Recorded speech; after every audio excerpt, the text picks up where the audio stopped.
On this episode of Sides, we talk about youth and religion. What do millennials think about the big dude up there? Organized religion, not religion itself. It's kind of a scam. And if you like it, should you really put a ring on it? I'm not for diamonds, I'm for engagement rings, to be specific. And do your parents snoop through your social? You will find what you're looking for. Like, so don't do it. Like, Oh man, I think my mom just super liked me on Tinder. Oh my God, what a babe. Say that she's my mom. Okay, but she's cute. Left.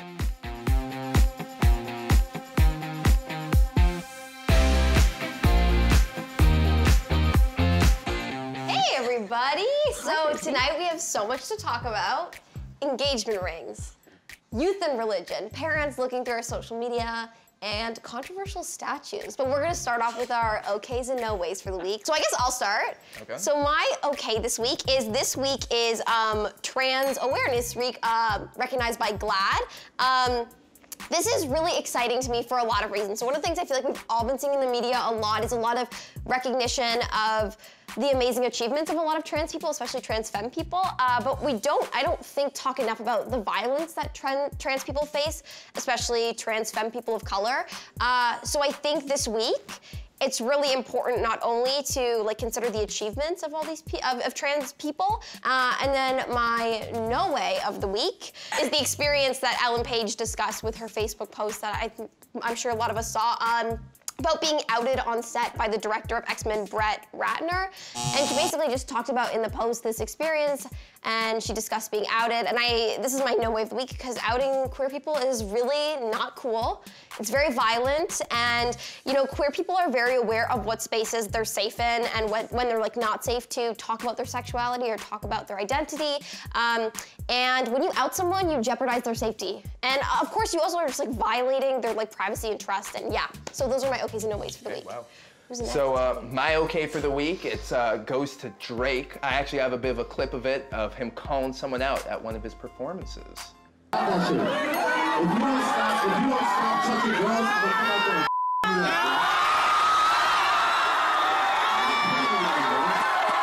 If you didn't hear that, he's basically saying to someone in the audience who was groping some ladies over there that if you don't stop that right now, I'm going to mess you up. And I think that's pretty cool, not only because of the message it sends to these people at concerts who take advantage of, the tight space and the darkness and try to grope people, but also because I hope that as a trendsetter, other performers will start to do similar things. I think it's kind of unacceptable that we see these things happen at our concerts. And my no way for this week is soccer hooligans in Brussels.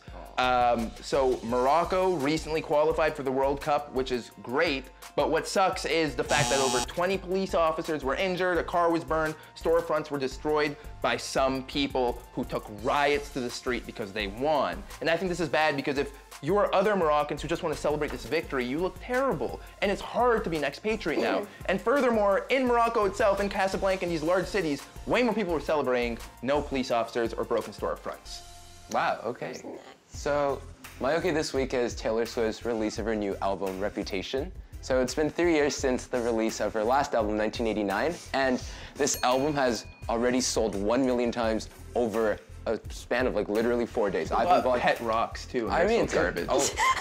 Anyways, you know what? I really love Reputation because I loved Taylor Swift before with all her love songs and sweetness and all of that. But it really brings out another side of her, and I think that makes her a lot more relatable. So going after Kim, Kanye, going Katie, after She's so whack. This is literally honestly, so yeah. whack. Okay. Hey, look, let's make it a no way. She sold the album 10 years after Kanye's mom died. I don't think that's totally coincidence. Yeah. No. Okay. People like to I feel make Taylor Swift look way more innocent than she is. I think so too. And that they yeah, this is, have sorry, no, this is okay Okay. the ways, we're not debating. Sorry, next thing. Sorry. Okay, so my no this week is If it's about Kanye, I swear there's to God. Y'all tearing apart. It's about an autonomous car in Las Vegas. So it was driving around for 2 hours and it crashed. I mean, this is our future. This is the future of our technology, but 2 hours in, it crashed. So I mean, I guess to be fair, the driver of the human car actually drove it back in, but Like a bus, right? yeah, a bus. yeah. So I mean, this is our future. What the hell? What is going on? Okay, but to be honest, when I did my first driver's lessons, I crashed into a stop sign and took it out in the first 15 seconds, so this car still did better than I did. Okay. It's still beating me. Okay. And Layla. Oh yeah, okays no wait. So my okay of the week was the Winnipeg Jets named their new security puppy after like a super fan. So the super fan's name was Lenny, and he was a World War II vet, and he'd like gone to all of their, like so many of their games. He recently died. So then when they got their security puppy, there was like a vote to see what the name of the security puppy would be, and Lenny won. So my no way of the week was Donald Trump tweeting at Kim Jong-un. So essentially like North Korea called him an old person, or like used terminology that called him an old person, and then he kind of tweeted back and said like, oh, you know, that's like kind of sucks. Like I would never call Kim Jong-un short and fat. And then I'm just like so not about this, because I think political leaders need to keep their personal beefs off Twitter and off the international stage and do politics. Wow, it's been a wild week. Okay, let's get to our first debate. Wait a minute. Is Kylie Jenner engaged?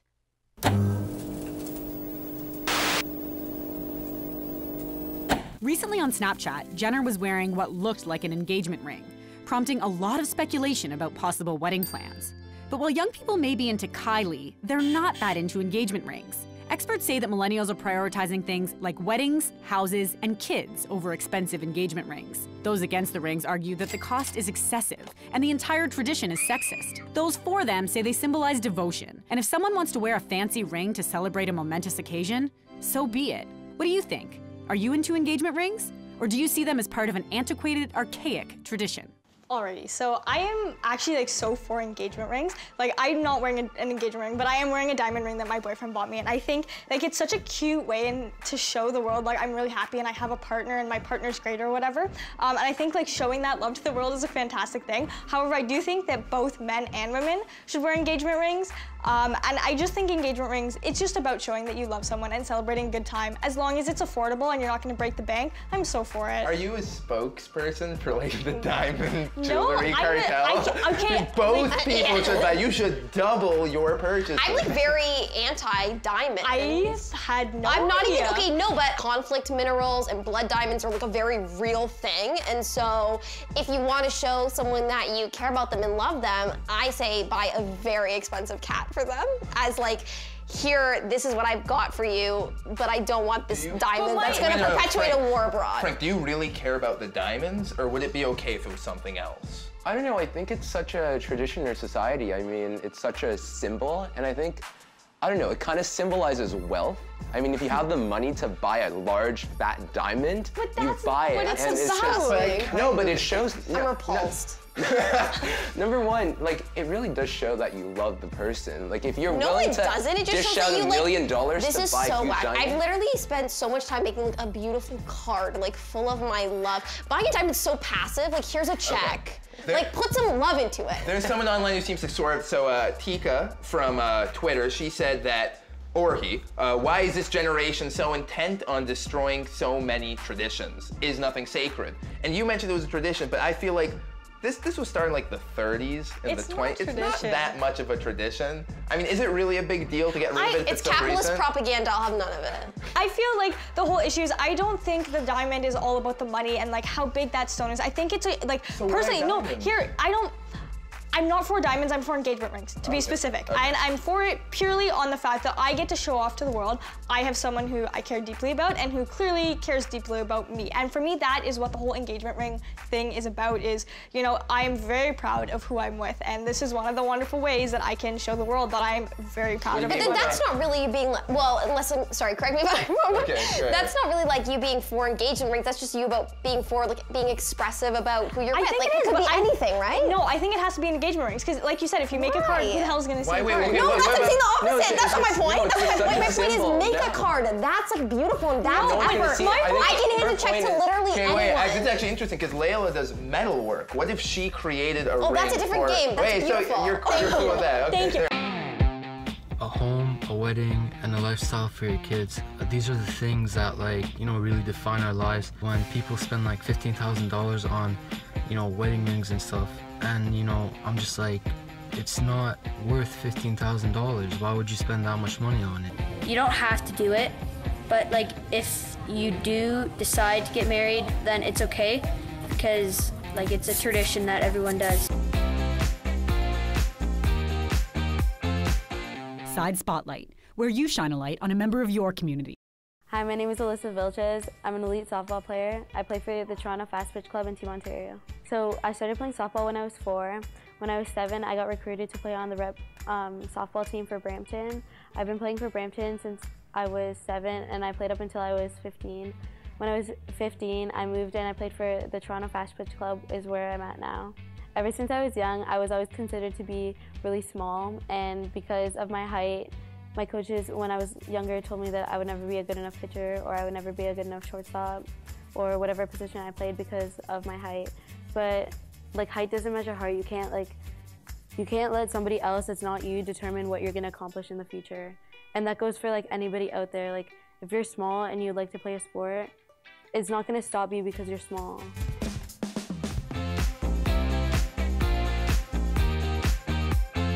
Young people are changing everything, including religion.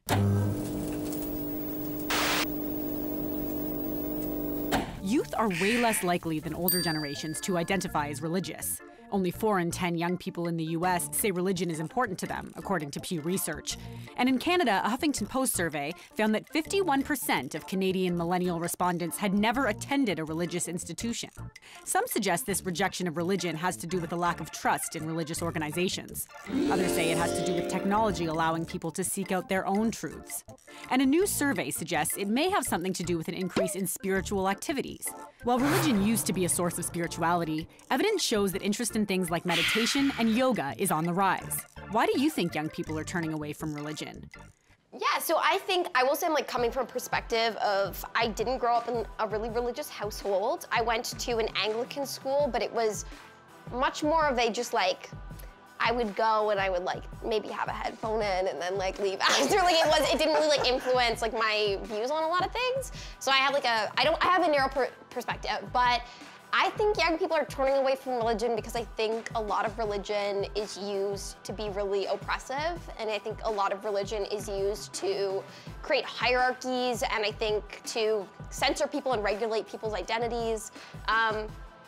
But I also, and I think that also with the internet now, I think people often flock to religion as a community, but I think there are so many new ways to create communities that it can be like spiritual or can be like really deeply connect you to other people besides going to a church, I guess is what I think. I can totally relate to that. Like, I guess I'd come from a different perspective. I'm Chinese, and like there's this whole like cultural revolution kind of destroyed religion in China, and now like our religion's really money, but like that's a whole different story. But like I really do believe that religion's kind of a, like organized religion, not religion itself, it's kind of a scam. I mean, like, you look at all these beautiful like cathedrals in Europe, like where'd the money come from? The people. I mean, it's just always, yeah, whenever I see like the Pope being like, I want to help the poor just people, I'm like, you're living in a house of literal gold. Yeah. Like, is this a joke? I mean, okay, maybe that was a bad. Yeah, no, I think it's about, as a person who identifies as a Christian, I think it's about looking at the momentum. And that's the important thing, because they sort of talked about how many people, you know, see it as oppressive, or you see it as kind of a scam. So it's about how the churches are sort of moving to adapt to that. When I was a kid, I had like some family friends come from Ethiopia who their church is a little bit more stringent, and we had a bunch of white folk playing guitar and rapping Christian hymns, and they were like, Jesus, Joseph, and Mary, what is this? Yeah. But I think it can be positive, and I think like you can think of, like, imagine religion without the oppressive aspects. Imagine if they let go of homosexuality. Imagine if they let What go. do you find attractive about religion? Like, why are you drawn to it?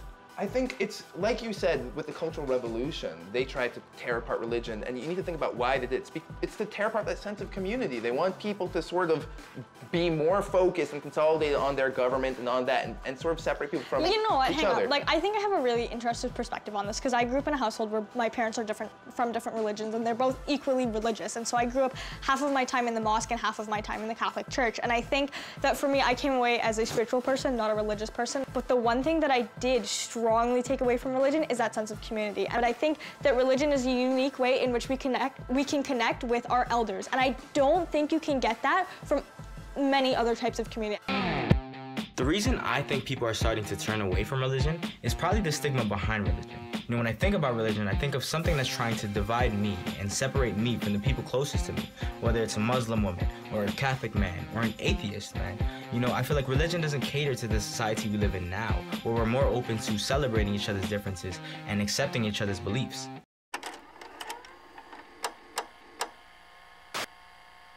The black thing? This is a tape. Is it a, I don't know. Is it a tape? I don't know. I don't know what it is. Oh, God. I think it's called a tape, like a tape recorder. This is a VCR. It's not a VCR. What is this?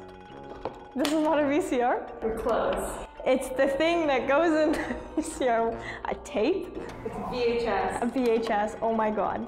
What's a VCR? Couldn't tell you. And my dad said the amount of chicks he got just from having a cassette tape of a couple singers, and this was insane. This is like some real like 90s, or was that 90s or 80s? I don't even know. Ooh, that scared me. What? Do I just pop it? Do I have to hold the button to make it play? Okay, how do you do this? I'm like trying to open it and I can't. Oh, no, battery. Why would you put it back? A VCR plays the VHS.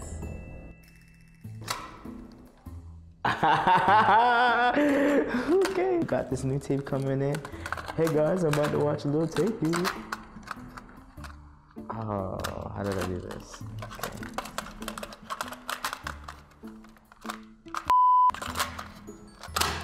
Oh no, okay. Oh, yeah. I'll get it. Boom. All right, let's do this. It sounds terrible. Like if I shake it, it skips. This plays music, and it has like 8 songs on it, rather than like 2,000. So it's kind of bus. I don't know. This is already annoying on my ear. One, this needs to be Bluetooth. Do you all use this stuff?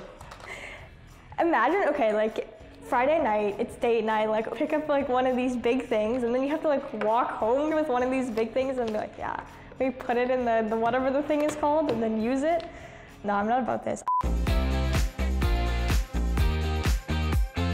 Social media is making it a lot easier for parents to snoop.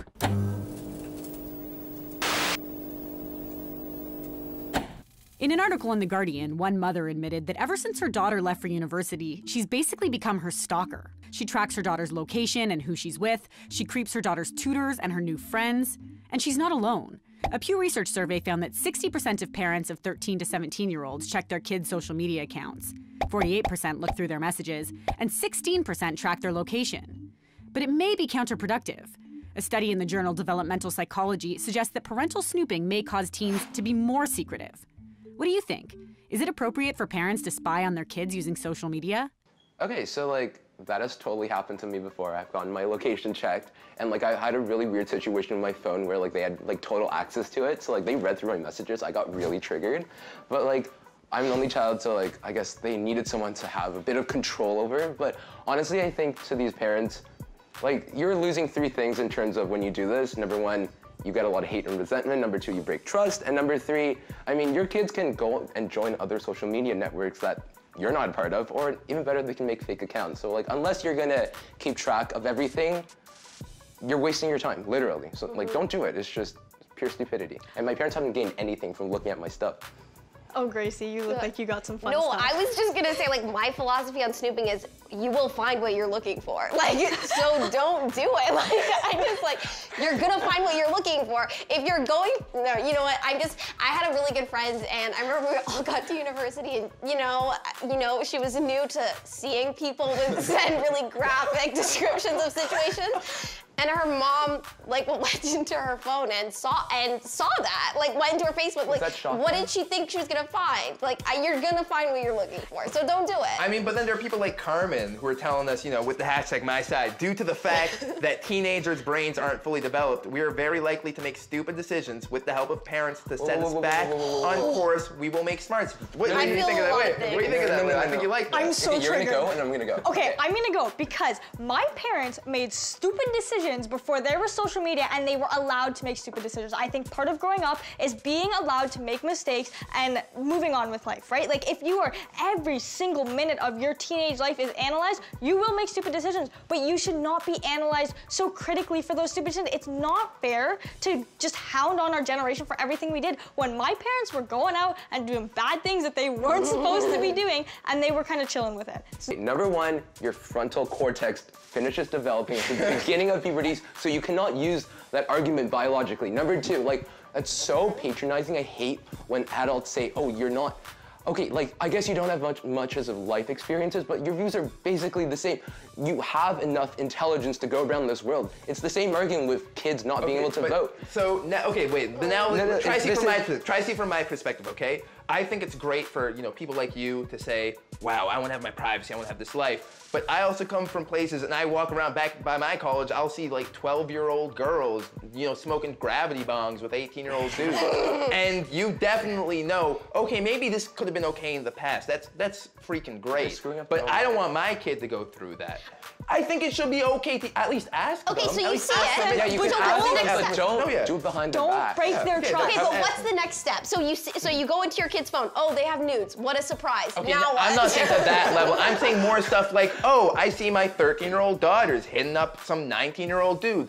Can you not see him in real life ever, please? Awesome. You know what? I feel. Let me jump in here, because I am an only child like Frank, and I find my parents were exceedingly open with me, and we were in a very comfortable position where I could tell them anything. And I feel like if you foster that trust with your child will tell you when they think they're unsure of what they're doing. And they will tell you things like that. I think the minute you sit there and you go on their phone or you check their message, you break that trust. And now you just lost everything that your child was ever gonna say to you. And that is way worse.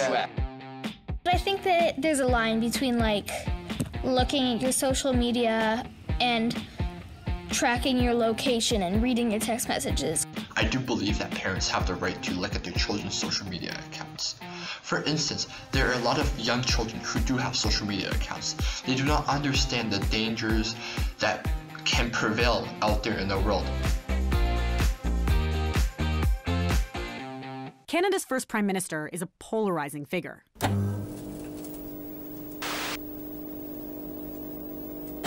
Recently, a Montreal monument devoted to Sir John A. Macdonald was spray-painted.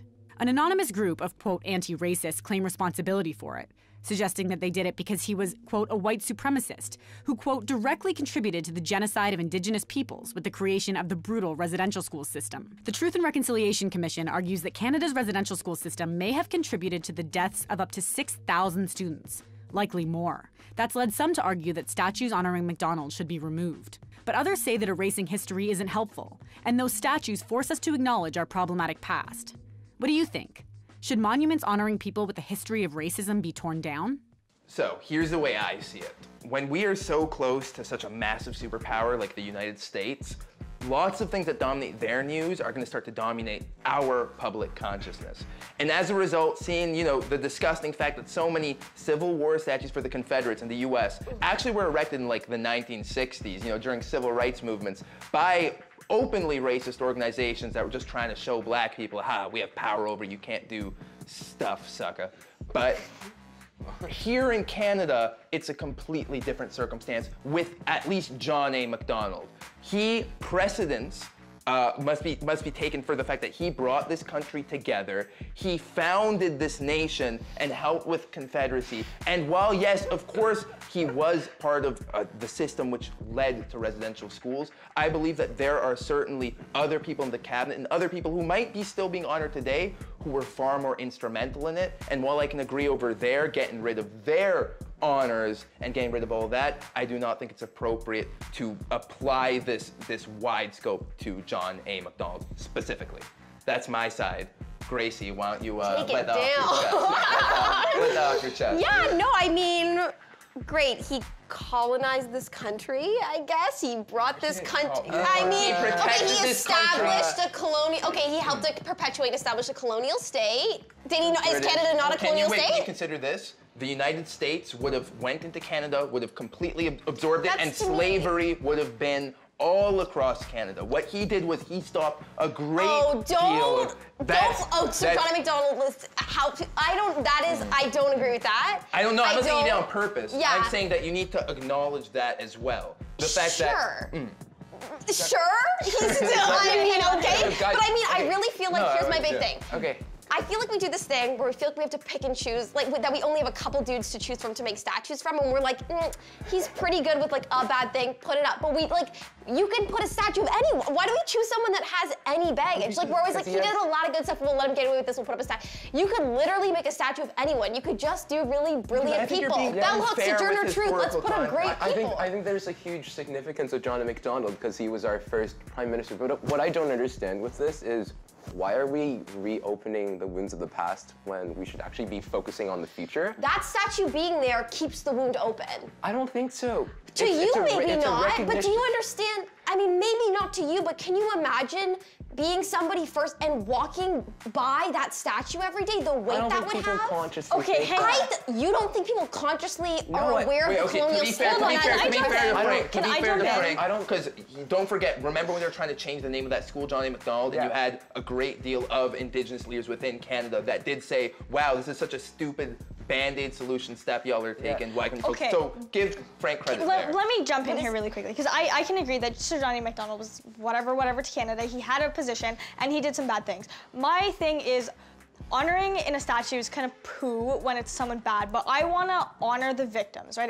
This is all about the victims of the residential schools. So why can't we erect a statue, or from now on out, all of the statues that we kind of erect are not about people who did good things and did bad things, but about the victims of things that have had really bad things happen to them. I think the statue of Johnny Macdonald should be taken down. The statues are supposed to honor people. I don't think he's worthy of being honored. Nobody walks past a Johnny Macdonald statue and is like, oh no, white supremacy, Canada has a racist, violent history. Like, no one does that. If anything at all, it's just like another daily subconscious reminder that we can celebrate white men for violence and mediocrity.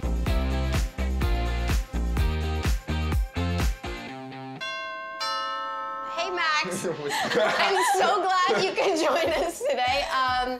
So you're an Indigenous activist and you work for Canadian Roots Exchange, and we're really excited for you to join this conversation. We were just talking about Sir Johnny Macdonald and his statue, and some of us feel like it should still be up and some of us feel like it should be taken down. What do you feel? Yeah, I mean, that's a great question. Obviously, you see a lot of activists, people taking some pretty tough stances on both sides of this. It's a conversation that's happening across the country. I think what we need to remember is that, you know, we have to be understanding about where both sides are coming from. This was a guy who created policies that not only started residential school, but also had a policy of clearing the plains through genocide, through starvation, all these sorts of things. You know, I'm not here to tell a particular community what they should be doing with statues. Some want to leave them up as a remembrance for all those horrible policies. Some want to take them down and erect statues of Indigenous leaders or monuments to those who were lost in residential school. I think it's up to each community with their Indigenous populations, their neighboring First Nation community, to have that conversation and figure it out for themselves. I am not an Aboriginal person, and I just want to ask you, like, what's the appropriate terminology? Like Aboriginal, First Nations, Indigenous? Yeah. How do I not tread on people's feet here? Yeah, that's a good question. As long as there's not like a swear word preceding whatever you choose to use, I think that's fine. You know, it's about respect. That's what it ultimately comes down to. There's tons of different terms. Indigenous is probably the most commonplace and the most encapsulating of First Nations, Métis, and Inuit. You know what I think? If you're not sure, the best way, the best thing you can do is just ask someone, right? I think that's a good rule to run by. Okay, so you grew up in Saskatoon. I've never been to Saskatchewan. What? So what was it like growing up as a native there? I love Saskatchewan. I live in Toronto now. I'm a big fan. You know, I get back there as often as I can. I'm like shouting it from the rooftops, from the CN Tower, all this sort of stuff. Gotta go visit. Gotta go, right? Just like any city across Canada, there's challenges, you know? And I did have run-ins with the police that I think were predicated on some stereotypes or some racism, people thinking that I was up to no good. I've been followed around in stores, right? I've had people think you know, the worst of me based on how I wear my hair or the color of my skin, right? This isn't a problem just affecting Saskatoon, it's right across this country. But that's where I see, you know, the opportunity that exists. We need to have these conversations about the racism, the prejudice that happens in our community, have some good conversations like you're having today about how we incorporate reconciliation into each one of our cities, and that includes Saskatchewan as well. Where are we right now in Canada? Do you think that we're approaching it, or do you think we're actually starting to go away from reconciliation?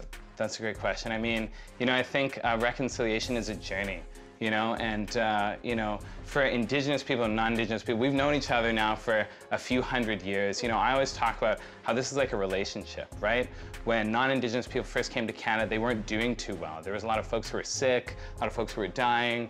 You know, people just like didn't know how to live on this land. Native people, we took them in and we said, you know, we're gonna help you feel better. We're gonna treat your illnesses, and we're gonna share the land because there's enough here for all of us.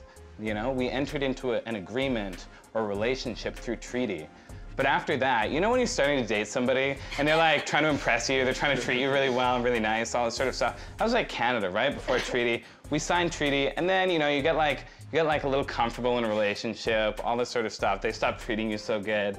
Canada went even worse. Canada started treating us poorly, right? And just like any relationship that you're in, you know, as a person, you always want to have a good relationship. You want somebody who knows how special you are, you know, who treats you right, all that sort of stuff. And Canada hasn't been treating Indigenous peoples right for the last couple hundred years. So we're having that conversation right now. I like to say Canada and Indigenous people, we're in marriage counseling right now. You know what I mean? And Canada's trying to figure out how to treat us right again, how to live up to their promises in treaty, in that agreement, and how to create that special relationship that we first envisioned when non-Indigenous people came here, of respect, reciprocity, and mutual benefit. That's what we need to get back to. How can I support the Indigenous community and help you guys and move towards that reconciliation? Totally, yeah. I mean, you want to be a part of this relationship too, right? We don't want reconciliation to just come from Ottawa or from governments or from the private sector. I think it's incumbent upon every Canadian, especially every young person, to find what their role is in reconciliation. And it's not just about, you know, reading long reports, or it's not just about, you know, being sad about our history. It's about finding your passion, right? Like, are you interested in sports? Are you interested in arts? Are you interested in politics? Are you finding your interest and then figuring out how to incorporate reconciliation into your passion is so huge. We need to learn about our history. We need to talk about the truth before we can talk about reconciliation.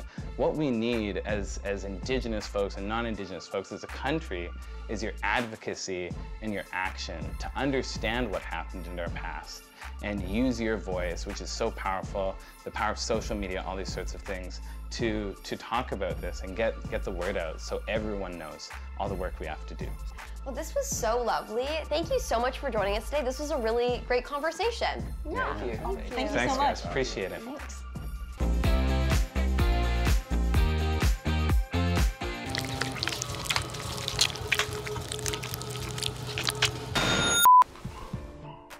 So my beef of the week is people not exercising their right to vote. So around this time last year, there was the 2016 presidential election, and only about 50 to 60 of eligible voters actually made it out to the polls and actually voted. And it makes me really angry because A, you have a right to vote, and B, how are you supposed to complain about world leaders when you guys are the people who either didn't or did vote them in? So it makes sense that you should be out at the polls and you should be voting. I'm really mad because I was actually 1 month too young to vote in the 2016 election because I'm American, and I honestly think my vote would have counted. Because of all those millions of votes, they're all made up by individual votes. So if you think your one single vote's not gonna count, it counts. You people need to get out to the polls, we all need to get out to the polls, and we take responsibility for our world leaders and vote in the people that we want to have in office.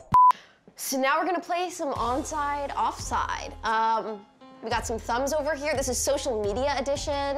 We're gonna talk about some different scenarios, and if you're into them, we get a thumbs up, that's onside, and if you're not into them, that's a thumbs down, that's offside. Onside or offside, constantly posting inspirational quotes. 3, 2, 1. No, absolutely not. Absolutely not. It gets so old. I love it. No. No, I don't like. I feel like I'm just trying to disagree with that. Like I feel like you just need to like relax and like people don't need inspiration every day because I think sometimes embracing like sadness and like failure and regret. No, I feel like it's common emotions that you have, and I think if you cannot cope with those emotions, you don't learn how to cope with those. Like it's not good for you. Yes. Onside or offside, untagging yourself in photos where you don't look good. 3, 2, 1. Yes. Like if I'm not looking good, it can't be on the Insta profile because honestly, my Insta profile is my dating profile. Do you see, can you see people, wait, can you tag photos on Instagram? You can definitely, okay, on Facebook it's so annoying. Like you have like a whole album and then they tag you in it and like looks so weird in some of the photos. I just get rid of it. It's so bad. Onside or offside, having specific privacy settings for your parents. 3, 2, 1. I think it's your response. We are like so like on the same vibe. This is My parents don't have Facebook. My parents don't have Instagram. They don't have Snapchat. They don't have anything. It's great. They can only just read my messages, which sucks, but like, my dad tried to DM me and like posted it on his wall, so I'm not worried about my parents like using social media. Onside or offside, excessive hashtagging. 3, 2, 1. What? Like ironically or? What? No, like I'm like, if you want to expand your follower base, hashtagging is the way to go. I don't know about y'all, but I post some good content. People in the world need to see what I'm posting. No, like literally I tagged sushi today, hashtag sushi. I gained like 3 followers. Literally? Yeah, it's amazing. Oh, yeah. garbage. The hashtagging world. Like some random person just follows you. It's great. Jeez. This was great, guys. Yeah. Wow. Thanks. Okay. Never dull.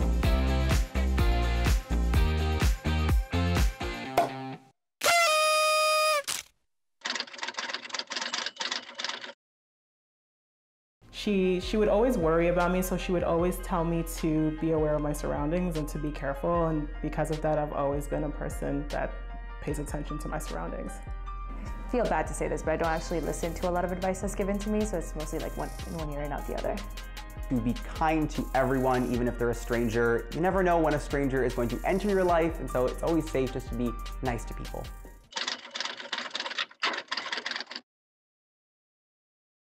I had to think about that. To get recognition from somebody that I look up to, which was Mindy Kaling. So I consider that a very big accomplishment.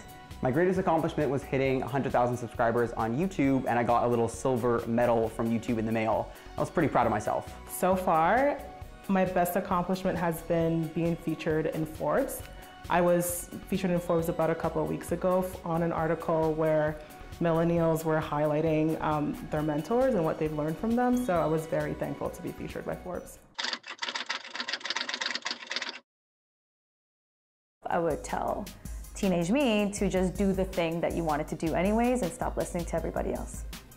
I wish I could tell my teenage self to value my time, value my work, and to not let herself get taken advantage of. If I could tell my teenage self anything, it would be to be patient with people that might not be quite accepting of myself. It didn't take me 5 minutes to accept myself, and it might not take other people 5 minutes either. Okay, so a great debate tonight. I want to continue it. Here's one coming in from Leanna. This is on the taking down the monuments issue. She says, I think if someone really wants to take them down, let them. There are too many rich white men who have statues dedicated to them, and most of these men are not exactly stand-up nice guys. What do you think? I don't know. I think with white, I don't think we should attack a specific demographic specifically, but like if people want to erect other statues of other people, go ahead. I mean, at the end of the day, these are just pieces of metal, really. They're pieces of metal. Okay. If you want to take it down. But I think they're more than pieces of metal. Way more than that, right? Think? They're symbols, and they're symbols of power, and they're I mean, they're way more. That's just like that's such a easy way to sort of like avoid any type of accountability, to say it doesn't mean anything. You have a picture of someone who committed genocide against a certain community and to say, oh, that doesn't mean anything, it does. I have a question though, I have a question. On the equality piece, why is it that we are able to talk negatively about white men, even though they were the perpetrators in many cases? Why are we allowed to talk negatively about them but nobody else? I just want to ask that question. Yeah, of course, I mean, because like things like racism, things like sex, these things, they're about systemic power, and so if we're gonna talk about systemic power, it's white men that hold it. I mean, if something really radical happens and all of a sudden, you know, like I can't even fathom the idea. Okay, so we need to be critical of it. I'm glad I'm gonna move on. Well. This is talking about the religion debate that you guys were having, and this one came in from Hunter using my side, and he said, I think kids are turning away from religion because they think it's not appealing to their friends. I think what he's really getting at here is he thinks that it's uncool to be religious, and so kids are feeling like they can't really admit it even if they want to be a part of that community because they're not going to be accepted. What do you think, Layla, as someone who thinks religion is okay? You know, I definitely think that is a huge player in like, because no one ever thinks it's cool to be an altar boy. When you look at like those community circles that do happen in religious like places, the older you get, the less there's the teenagers or whatever. And I think it is because like no one wants to go to church on a Sunday and like do that kind of thing and be associated with something that's so uncool when as a teenager you're experiencing things and you're learning about things that are so against, or like that the churches and other religious institutions are so against. So like things like doing drugs or like exploring your sexuality or homosexuality for that matter. And I think like it's kind of a, not a fad, but it's like a strong belief in our like generation that religion is oppressive and it's not cool. And really no one wants to be associated with that. So I think it is kind of peer pressure, but we need to take that back. We're moving on. Last topic that I wanted to discuss with you guys was the parents and social media thing. There was a lot going on online. This came in from Devlin on my side. He said, I think that kids shouldn't have secrets from their parents and they should want them to look through their stuff. This is an interesting opinion. You're against this, I know. You think that your parents should know at some point what's going on in your life? My parents know lots of what's going on in my life. Okay, Layla, really quick. Really, they know? My parents don't tell me when they're having sex. I don't need to tell them when I'm doing things that they would not be comfortable talking about. Okay, done. Thank you, you guys. Great debate.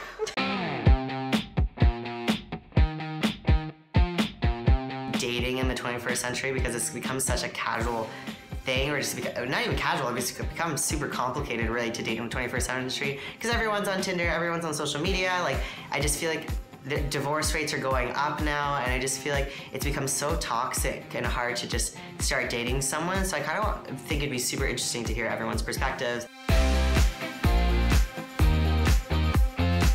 So what I didn't get to say about engagement rings is two things. Is A, I wanted to talk about affordability, and B, I wanted to talk about like changing the way you look at life in terms of the fact that you're now getting married. I think we'll go with that one first. So in terms of getting married, I feel like it's a really wild change in your life and it's a very permanent change, or hopefully a permanent change. So I think by putting that ring on, it signifies not only to yourself but others around you that you are making a decision and making a mature decision. And I feel like that's incredibly important to let the world know that where you're going with your life and what you're doing. And it's incredibly important for yourself to understand that your life has just changed. In terms of affordability, I think engagement rings don't have to be diamond. I think they can be really anything to fit in your budget. Like nowadays, housing prices are wild and tuition prices are wild and kids are really expensive. So if you are like dealing with any of those things, don't feel pressured to put a humongous diamond ring or anything like that. I feel like it's more important to just show someone like, I love you and it's lit, and that's what we want to say. So affordability and changing the way you view the world. Yes. How do you breed a snake? Yeah. You just let them go in. Some nice jazz music. Yeah. And then Teddy and I are gonna make comments and remarks and just judge you. I don't know enough about how animals have sex. That's an issue. That's so rude. And hilarious.